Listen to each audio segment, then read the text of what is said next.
Richard நிக்சன்ஸ் resignation. 1974 August 8ஆம் தேதி Watergate விவகாரம் காரணமாக அமெரிக்காவின் 37வது அதிபர் ரிச்சர்ட் நிக்சன் தனது பதவியை ராஜினாமா செய்தார். 1972ஆம் ஆண்டு ஜூன் 17ஆம் தேதி வாஷிங்டனில் உள்ள வாட்டர்கேட் காம்ப்ளெக்ஸில் அமைந்திருந்த ஜனநாயக கட்சியின் தேசிய ஆணைய தலைமையகத்தில் நடைபெற்ற ஒரு திருட்டு முயற்சி தொடர்பாக 5 பேர் கைது செய்யப்பட்டனர். ஆரம்பத்தில் இது சாதாரண திருட்டாகவே கருதப்பட்டது.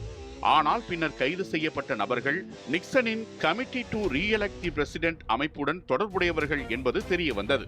இந்த குழு ஜனநாயக கட்சி தலைமையகத்தில் நுழைந்து ரகசிய ஆவணங்களை திருடவும் தொலைபேசி ஒட்டுக்கேட்பு கருவிகளை அமைக்கவும் முயன்றதாக குற்றம் சாட்டப்பட்டது.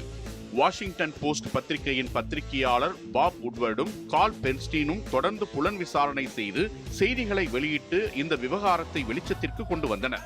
இதையடுத்து அமெரிக்க காங்கிரஸ் விசாரணை குழு அமைக்கப்பட்டது. விசாரணையில் நிக்சன் தனது அலுவலக உரையாடல்களை பதிவு செய்து வைத்திருந்ததும் தெரிய வந்தது. இந்த ஆடியோ டேப்புகளை கோர்ட்டில் சமர்ப்பிக்க உத்தரவிடப்பட்டது. நிக்சன் முதலில் மறுத்தாலும் பின்னர் நீதிமன்ற வலியுறுத்தலின்படி ஆடியோ பதிவுகளை ஒப்படைத்தார். டேப்புகளில் வெளிவந்த தகவல்களில் நிக்சன் இந்த வழக்கை தடுக்க விரும்பியதுடன் சட்டவிரோத நடவடிக்கைகளை மூடி மறைக்க முயன்றதும் தெரிய வந்தது. இது அப்ஸ்ட்ரக்ஷன் ஆஃப் ஜஸ்டிஸ், அதாவது நீதிமுறையை தடுக்கும் முயற்சி என கருதப்பட்டது.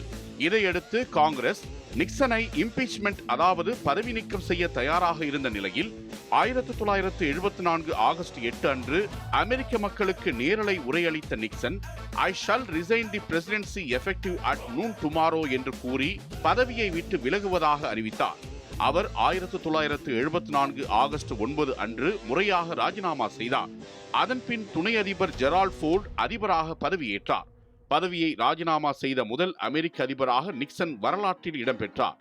அதிகாரத்தை துஷ்பிரயோகம் செய்யும் ஒருவரை நாட்டு மக்களும் சட்டமும் ஊடகமும் எப்படி விசாரித்து பதவியிலிருந்து விலக்க முடியும் என்பதற்கான சான்றாக நிக்சனின் வாட்டர்கேட் விவகாரம் அமைந்தது.